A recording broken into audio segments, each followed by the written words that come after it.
네, 오늘은 증시인사이트에서 서브컬처, 그러니까 저희가 흔히 웹툰, 웹드라마 이런 쪽과 관련된 얘기를 좀 해볼까 하는데요. 신한투자증권의 김아람 연구원이 나와 있습니다. 어서 오십시오. 안녕하세요.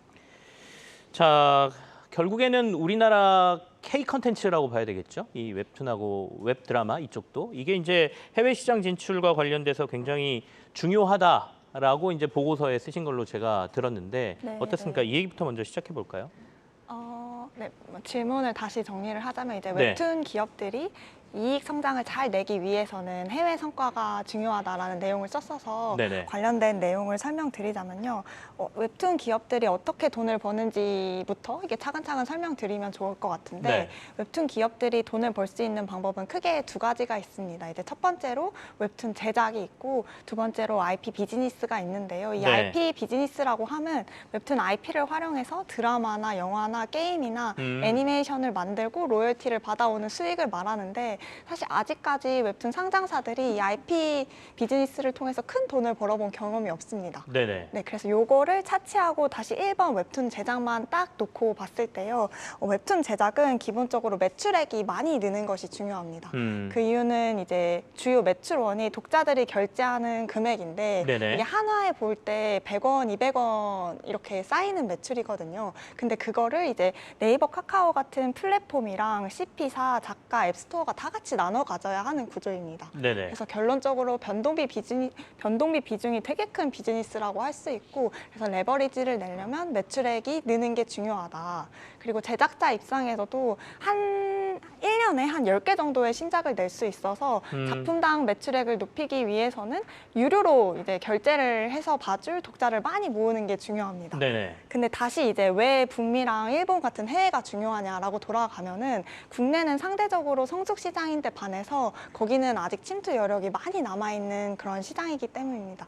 글로벌리 만화 시장이 한 15조 원 정도 하는데요. 네. 국내가 한 1.5조, 그리고 북미가 2.4조, 일본이 한 7에서 8조 정도를 합니다. 일본이 역시 제일 크네요. 네, 일본이 되게 만화 강국이고 딱 그 만화 시장 전체가 아니라 웹툰만 놓고 봤을 때도 침투율이 국내가 한 70% 되는데 미국은 한 10%대, 일본 같은 경우에도 스캔본 만화를 제외하면 순수 웹툰 침투율은 한 10%밖에 안 돼서 해외에서 침투 여력이 훨씬 크고 거기가 올라와 줬을 때 시장 자체가 큰 만큼 매출액 성장이 더 돋보일 수 있다. 이렇게 정리했습니다. 방금 전에 말씀하신 스캔본 만화라는 게 어떤 걸 얘기하는 거죠? 일본은 그 종이책 만화 내지는 그 잡지로 네네. 만화를 보는 게 되게 발달을 했잖아요. 네. 근데 그 스마트폰이 생기면서 만화에서도 이제 디지털 트랜스포메이션이 일어나는 거예요. 그래서 그 웹툰을 직접 그리지 않고 그 만화를 그대로 스캔해서 스캔해서 네, 요 규모가 엄청 큰 걸로 알고 있습니다. 그래서 이제 웹툰이라는 분야 자체가 네. 우리나라의 독특한 이제 네, 만화를 맞습니다. 보고 소비하는 분야라고 봐야 되는 거죠. 이게 이제 해외 시장으로 침투를 해서 아까 네. 말한 우리나라의 독자 시장보다 훨씬 큰 해외를 공략하는 게 나갈 수 결국에는 있다. 네.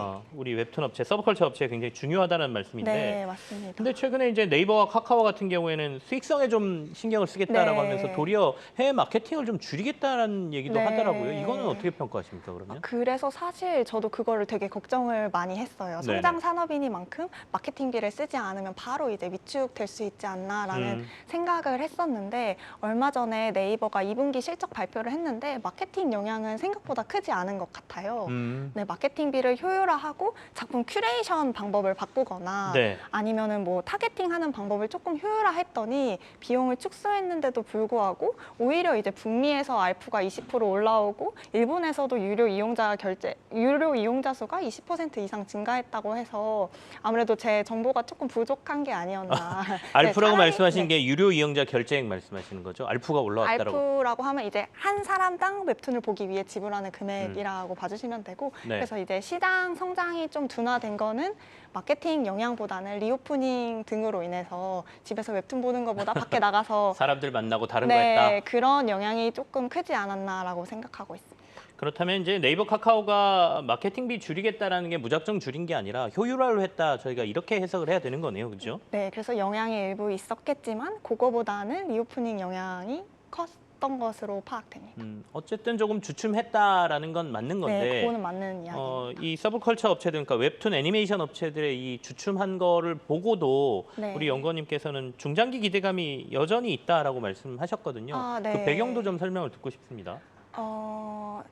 잠깐 주춤한 건 맞지만 네. 여전히 중장기적으로 좋은 전망을 하는 이유는 앞서 설명드렸던 웹툰 회사들이 돈을 버는 방법 두 가지. 그러니까 첫 번째, 웹툰 제작 매출이 늘거나 IP 비즈니스가 네네. 늘거나인데 양쪽 모두에서 성장 여력이 많이 남아있다라고 생각을 하거든요. 시점 자체는 특정할 수 없지만 하나씩 설명드리면 제작 같은 경우에는 말씀드린 바와 같이 북미나 일본에서 침투율이 아직 너무 낮은 상황이고 특히 북미 같은 경우에는 애플이 한 10월 정도에 직접 웹툰 플랫폼 사업을 할 예정이고 그리고 네, 24년에는 네이버가 네이버 웹툰 상장을 목표로 하기 때문에 하반기부터는 조금씩 이제 사업에 드라이브를 걸어주지 않을까 싶어서 그런 분야에서 이제 좋은 성과를 기대해 볼 수 있을 것 같고 그리고 두 번째로 IP 비즈니스는 아직 시작을 하지 않았습니다. 네네. 일본 애니메이션 같은 경우에는 뭐 드래곤볼이나 나루토 이런 IP가 굉장히 힘이 세잖아요. 그래서 이 IP를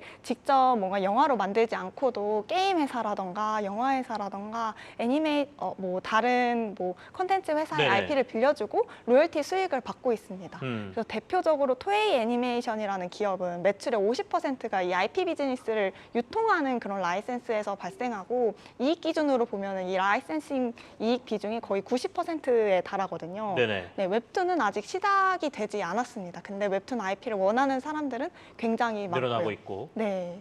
그동안은 왜 그 웹툰 원작으로 한 영화나 드라마가 많은데 이게 이익으로 잘 이어지지 않았냐 네. 이런 의문점을 가지실 수도 있는데 이거는 이제 뭐 영상물 시장 특성이라고 봐주시면 될 것 같습니다. 드라마나 영화 같은 경우에는 제작비를 태워야 제작비에 비례해서 흥행 수익이나 IP를 가져갈 수 있는데 웹툰 업체들은 지금까지 거의 시나리오만 빌려줘서 일회성으로 원작 수수료가 발생했었거든요. 근데 이제 23년 말부터는 직접 돈을 태운 영상물, 그러니까 뭐 영화라던가 드라마라던가 애니메이션이 하나둘 나오기 시작하고 또 게임 같은 경우에는 게임 전체 매출의 5에서 15%를 웹툰 제작사들이 아무것도 안 하고 로열티로 받아갈 수 있습니다. 그런 모델도 이제 하나둘 등장할 거기 때문에 IP 비즈니스도 이제 시작이다. 네, 그렇게 보고 있습니다. 매출 구조가 좀 달라지고 있고 앞서 우리나라가 좀 약하다고 말씀하셨는데 IP 비즈니스 쪽을 기대해 볼 만해서 중장기적으로 우리가 서브컬처 업체들, 웹툰이라든지 애니메이션 업체 좀 눈여겨보자라는 말씀이신데 그렇다면 그중에서도 저희 어디 봐야 됩니다. 탑픽 기업 하나만 꼽아주십시오. 저는 이제 DNC 미디어를 DNC 미디어요? 네, 가장 좋게 보고 있습니다.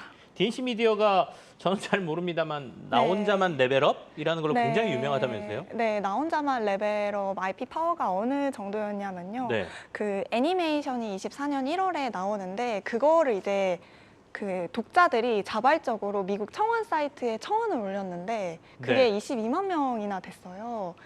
네. 아, 미국 청원 사이트에다가 네. 뭐라고 올렸습니까? 이거 빨리 미국에 네, 애니메이션으로 만들어 달라고. 네, 그걸 왜 미국 청원 사이트에다 올립니까?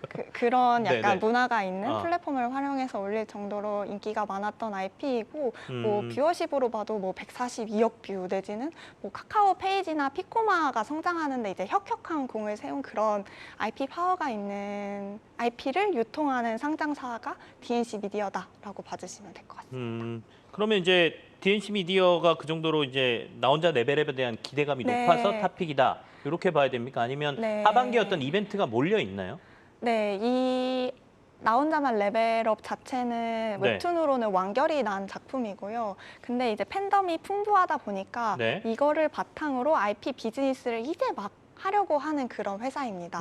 어떤 거를 하려고 하냐면요. 좀 더 구체적으로는 4분기에 넷마블이 이제 이 나온랩이라는 이야기를 가지고 액션 RPG 게임을 만들어요. 게임으로 나오고. 네, 게임으로 첫 번째로 나올 예정이고 두 번째로 피코마에서 엄청 인기를 얻었던 만화이다 보니까 그 한국 애니메이션 제작사가 아니라 일본 애니메이션 제작사가 이거를 애니메이션으로 만들고 있습니다. 이게 24년 1월에 TV 방영될 예정이기 때문에 일본 만화 같은 경우에는 보통 애니메이션화 되면은 기존 팬덤이 더 공고화되고 신규 팬들이 유입되거든요. 뭐 귀멸의 칼날도 그랬고 최근 뭐 최애 아이라던가 아니면 뭐 체인소맨이랑 다 비슷한 그런 패턴을 보여왔기 때문에 네. 나 혼자만 레벨업도 애니가 방영되고 나면 원작에 대한 수요가 좀 더 늘 수 있어서 그런 이익 기여를 기대하고 있습니다. 근데 이제 제가 말씀하시는 동안에 얼른 쳐봤어요. 그래서 주가를 네. 좀 보고 있는데 네. 하반기에 그 정도 강력한 모멘텀이 있다면 그쵸. 지금 좀 그 기대감이 반영돼야 되는데 네. 왜 이렇게 주가는 지지부진하죠? 뭐 크게 두 가지 이유가 있을 것 같은데 네. 웹툰 기업들도 이제 미디어 쪽에 속하다 보니까 미디어 업종 투자 심리가 안 좋은 거에 영향을 일부 받는 것 같고요. 그리고 두 번째로 아직까지는 그 기대감을 이익을 그렇게 늘릴 수 있다는 거를 시장에서 많이 못 믿어주고 있는 것 같습니다. 그 아까 이유는 IP 가지고 우리나라에서 돈 많이 못 벌었으니까 네, 그동안. 벌었던 그런 사례가 많이 없기도 하고요. 기본적으로 흥행 비즈니스다 보니까 그거에 대한 불확실성을 조금 우려하고 있지 않나 하는 생각이고 실제로 게임이나 애니메이션이 흥행만 해준다면 관련된 뭐 지표라던가 이익이 나오면 그때는 네, 주가로 이어질 수 있지 않을까 생각하고 있습니다. 기대감으로 보면 하반기고 실제로 그게 이제 출시가 돼서 네. 실적으로 이어지는 건 그러면 그럼 내년 이제 상반기? 내년도 네, 상반기를 보시면 될 것 같습니다. 상반기에는 만약에 흥행이 이루어진다면 굉장히 폭발적으로 좀 드러날 가능성이 있다. 이렇게 그쵸. 저희가 봐야 되는 거네요. 네. 그렇다면 주식을 투자할 수 있는 좋은 그 시기라고 보면 실적이 보이기 전에 기대감이 반영되는 하반기가 좀 낫다 이렇게 보시는 거예요? 점점 이제 뭔가 관심이 늘어날 것 같다라고 음. 보고 있습니다. 혹시 이 서브컬처, 그러니까 애니메이션이나 웹툰 업체 중에 D&C 미디어 말고 또 하나 하반기에 조금 관심 가질만 하다 그러면 어디를 보세요? 애니플러스나 Y랩을 보고 있는데 네네. 네. 어떤 이유? 이유 간단하게 말씀해 주셔야죠. 네. 뭐 애니플러스 같은 경우에는 이제 DNC랑 비슷한 이유로 미디어 업종이랑 같이 최근에 조정을 네. 받는 그런 상황인데 뭐 2분기 실적이 뭐 드라마 관련된 이익이 3분기로 지연 인식되면서 조금 미스한 건 있지만 그거를 제외했을 때 거의 인라인한 실적을 내고 있고 사업도 잘 가고 있거든요. 근데 하반기에는 이제 두 가지 모멘텀을 기대하고 있는데 첫 번째로 애니맥스라고 해가지고 애니플러스는 일본 애니메이션 IP를 사와다가 국내에 유통하는 회사인데 점유율이 한 70% 되는데 애니플러스가 지난 4월에 점유율 한 10%에서 15% 되는 2위 업체를 인수를 했습니다. 아. 네, 그 회사가 3분기부터 연결 편입되는데 또 기대할 수 있는 시너지가 뭐가 있냐면 이 회사는 뭐 귀멸의 칼날이라던가 하이큐처럼 국내에서 되게 인기가 있는 IP를 유통을 하는데 한 번도 고마진에 뭐 콜라보 카페를 한다던가 굿즈를 제작한다던가 이런 거를 해본 적이 없는 회사예요. 근데 애니플러스는 워낙 그런 거에 대한 사업 노하우를 많이 가지고 있으니까 합병이 완료되고 나면 그런 시너지가 있을 것 같고 그리고 두 번째로 애니플러스는 그 라프텔이라는 애니메이션 전문 OTT를 가지고 있습니다. 이게 네네. 국내에서 매출액 연한 300억 정도 하는 회사인데 하반기에 동남아 진출을 앞두고 있습니다. 그래서 뭐 그 실적이 출시하자마자 바로 네네. 뚝딱 하고 올라오지는 않겠지만 그럼에도 불구하고 뭐 이용자를 잘 모았다던가 반응이 좋다던가 이런 긍정적인 뉴스 플로우가 있으면 동남아는 국내 대비 훨씬 더 애니메이션을 즐길 수 있는 인구가 많잖아요. 시간이 얼마 안 남았습니다. Y랩도 얘기하셨으니까 간단한 이유, Y랩은 왜 봐야 돼요? Y랩은 네. Y랩 같은 경우에는 주요 작품들을 네이버 웹툰에 많이 공급하고 있고 그중 네. 상당수가 네이버 요일별 거의 탑10 안에 드는 인기작입니다. 근데 이제 마치 뭐 하이닉스가 투자를 한다고 하면 닉스 밸류체인이 가듯이 근데 네이버 웹툰이 북미에서 상장 준비를 하고 있고 사업이 잘 되고 있기 때문에 상장사 중에는 네이버 웹툰 향 모멘텀이 가장 강한 그런 종목이다. 알겠습니다. 봐주시면 신한투자증권의 김아란 연구원과 같이 했습니다. 오늘 고맙습니다.